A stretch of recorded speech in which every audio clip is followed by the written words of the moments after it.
Hi, my name is Rebecca, and I make music and share about my experience in New Age spirituality.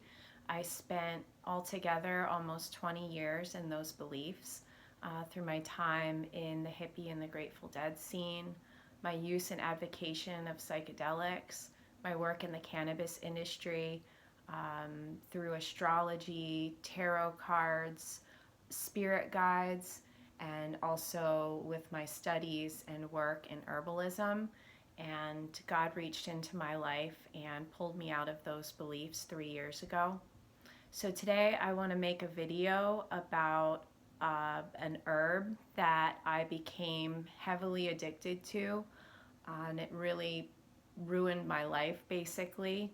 It's an herb called Kratom. I came across it when I was studying herbalism, and I was using it to treat different symptoms that I had, chronic pain. I also was dealing with some grief that I was going through from the loss of some close family members. So when Kratom first crossed my path, I thought it was a godsend. And so I want to share about my experience with that today because in all of my research that I did leading up to when I started using Kratom, all the information that I could find said that it did no wrong and that it was a cure-all for everything. It was no more addictive than coffee. And so I just want to share my experience because it's not, I don't think, out there as much about the risks of this herb and the damage that it can do. So I'm going to start off by sharing something that I wrote when I celebrated my 2 years free from Kratom, which was this past February. So now it's been about 2 years and 7 months that I've been off of it. So I'm going to read that because it kind of sums up my experience, and then I'll go into some more describing and explaining when I'm done that. So, okay. I can't believe it's been 2 years. Seems like forever since I was hiding away, choking down putrid green swamp water every 2 to 4 hours, shaking, sweating, in pure terror most of the time, lying to everyone, lying to myself, and worst of all, believing the lies. It took me a while to catch on. I fell for the whole non-addictive, harmless herbal supplement in the coffee family thing at first, but about 6 months in, I knew it wasn't true and just couldn't admit it to myself yet. When Kratom first crossed my path, it had been 8 years since I quit drinking and a year since I had lost 2 close family members. I wasn't ready to grieve yet, and I don't even think I knew how to at that point. Since quitting booze, I kept a very strict personal policy that if it wasn't natural, I wasn't putting it in my body. I hadn't even taken as much as a Tylenol in almost a decade. So the first time I saw Kratom's bright green powder and never-ending claims of how it helped every ailment under the sun, I became very intrigued. Something about it reminded me of the strange orchid drug from the movie adaptation. It felt like some secret botanical discovery that not everyone knew about.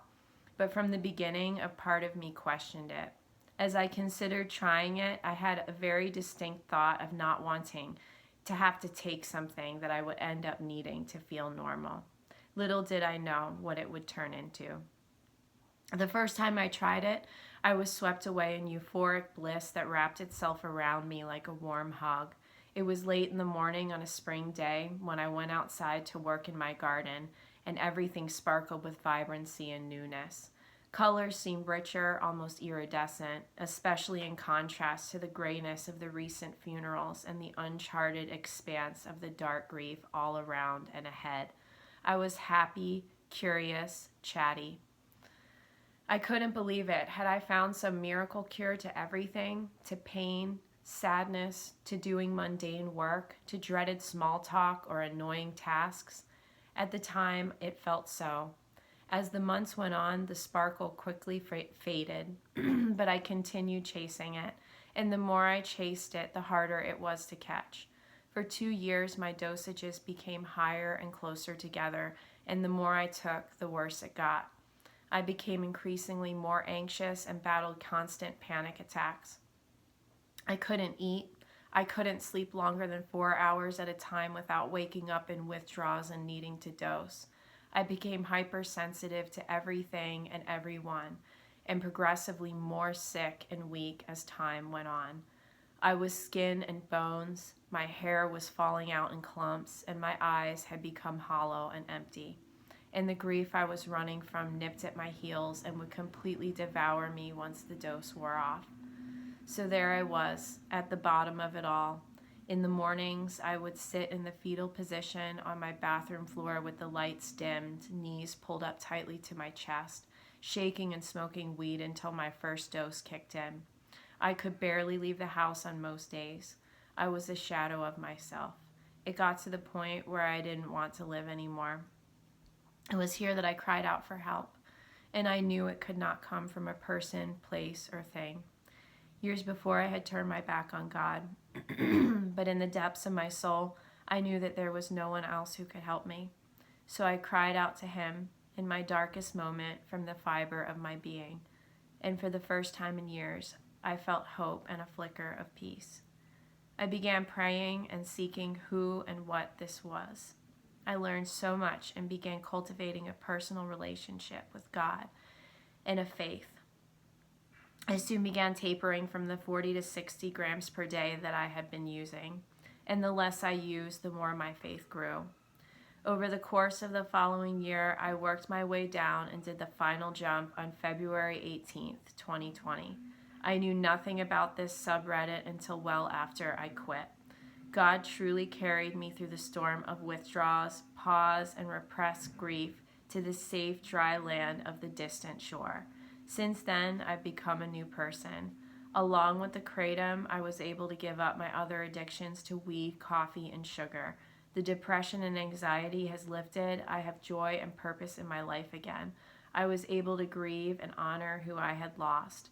My relationships have improved and my body has been restored. I have so much to be thankful for, and I remind myself of that every day. And it is all by the grace of God. I'm not here to push my beliefs on anyone or tell you how to think or to live. I'm here to tell my story of how I got free from the chains that Kratom kept me bound in for 3 years. And it's impossible to tell it without giving all glory to God. So I wrote that and shared that on a subreddit that I found a few months after I quit called Quitting Kratom. And there is a lot of cool information being shared on there. And I had never seen anything negative about Kratom when I researched it and well into the 3 years that I was using it. So when I found that subreddit after I quit, it was so cool to see other people's experiences. So that's what that was written for. Okay, so basically that sums it up. There was a lot of damage done from my Kratom addiction. And I want to just say first and foremost, I understand that it doesn't affect everybody this way. I haven't known many people that even know what Kratom is, but the few that I do know, a couple of them were able to just take it occasionally or take it a couple times and try it out, and it never really, became an addiction. So I want to say that clearly because I know that there are a lot of people who use and advocate this herb. And just to specify too, if you don't know what Kratom is, it is a legal, considered an herbal supplement that you can get online. You can get at like smoke shops, and there are actually Kratom shops. I've seen them too. But it is a leaf from a tree that is grown in warmer climate countries like Indonesia, and I think they grow it in Bali.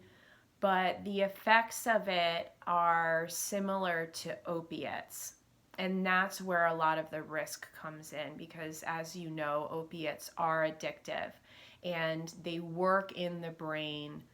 Kratom works in the brain like opiates do. So so that's what Kratom is. Uh, I didn't know the risks when I went into this. It's been a while. It's been 5 years since I first started using Kratom, and I was on it for 3 years, and it's been over 5 years. So it's been 5.5 years since I quit.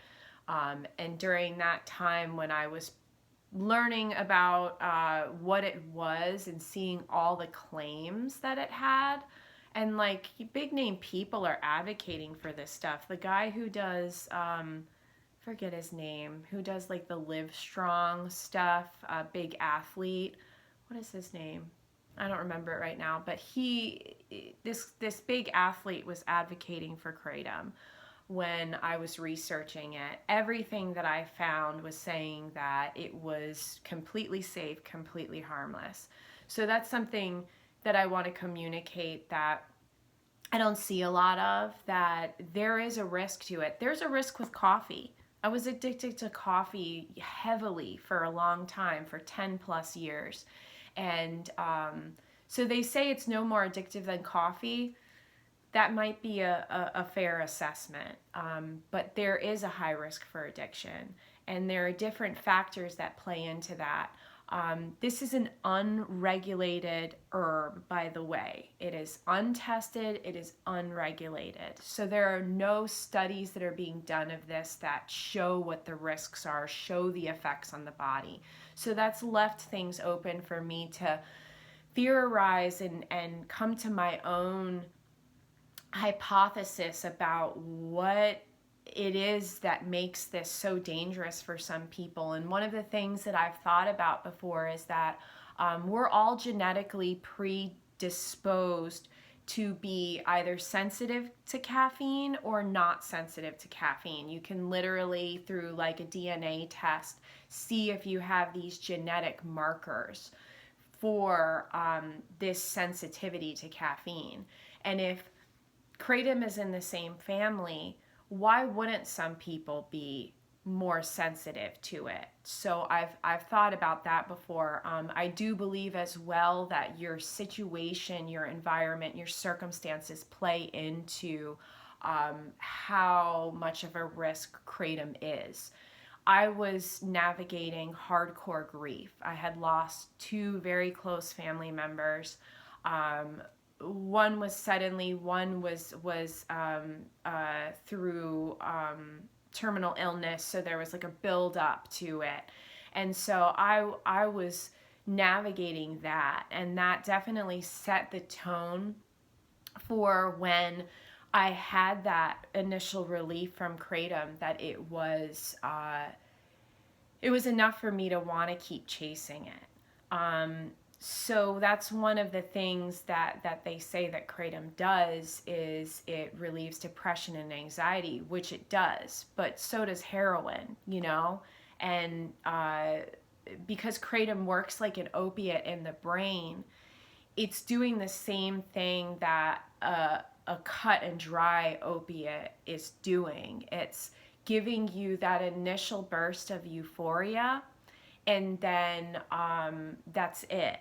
So that really plays into the addictive quality of it too, that if you have any sort of mental health stuff going on, if you have, for me, I had grief, any sort of anxiety, depression, anything like that, sure, it's going to make you feel great at first, but then that's going to definitely, I think, raise the risk for addiction to it. And I've said it before, and I'll say it again, that Kratom is a very tricky, slippery slope to climb, where the more you take, the worse you feel, but the more that you need it. And so for me, because of my circumstances, and what happens to a lot of people in Kratom addiction, is that you keep taking more because your tolerance is going to raise, and you want the same relief that you initially got from a smaller amount. So you begin taking more and more and more. But the more you take, the harder it is on your body. And that's one of the major things that I want to get across too, is that when you start getting into kratom addiction, it is so rough on your body, man. Like, I wasted away. I've heard, because as I started to read other people's experiences on the Quitting Kratom Reddit forum thing, that I would hear people talking about how it ravaged their bodies as well, and like people who have experience with opiates. So for me, I just wasted away. Like, I lost almost 40 pounds that I didn't have to lose. I was barely 90 pounds by the end of it all. Like I was saying in what I wrote, my hair was falling out. My skin was so dry. Like, it would literally, like, if I didn't have like a heavy, like, duty, like, coconut oil or like something really heavy on my skin, it would just literally dry and like begin to flake within the matter of minutes. I couldn't sleep at all because I would wake up every 3 to 4 hours being in withdrawals, and I would need to dose again. And so I couldn't eat. That's why I'm losing all of that weight. And so it was terrible. It was so terrible. And I get all the people that advocate for it, and I might get some heat for making this video. And like, if it works for you, it works for you. But for a lot of people, it doesn't. And I think that it's dangerous to put it out there and say that it does no wrong, and that it's, there are no risks to it. Because for people, and it attracts like people who are into natural stuff. So like, you're attracting people that don't, sometimes have the knowledge. I didn't have any knowledge of opiates other than like seeing other people on them and being around other people who are in opiate addiction. I thought for the longest time that if it wasn't a pill or a chemical or, something like that, that it was safe. So it's just unfortunate that it's out there and that it's being communicated as being completely harmless. So yeah, I'm trying to think of other things that I can talk about. I'm going to do another video or two probably about my experience getting off of it, and then also my experience with what they nickname PAWS, which stands for post-acute withdrawal syndrome, which is the healing process that your body and your brain have to go through after being in an addiction, a long-term addiction. And it can take a while sometimes. So I'm going to do some other videos about that. But to basically wrap things up, if you come across this video and you're either considering trying Kratom, or you're in the midst of a Kratom addiction, or you've beat a Kratom addiction, I just hope that my experience can show a different perspective than what a lot of the information that's out there is showing. And if you need any support or encouragement, you're welcome to reach out in my comment section. Also, the Quitting Kratom forum on Reddit is, like I was saying, it's a cool place to see other people's experiences, and there are some cool people on there too who are also supporting one another as they're getting off of Kratom. There are like some 12-step programs that some of the people have started from that forum. So that's a really good place to just see people's experiences and all of that. So yeah, I thank you for watching, and stay tuned for the other videos where I talk about how I was able to get free from my Kratom addiction. Thanks. Bye.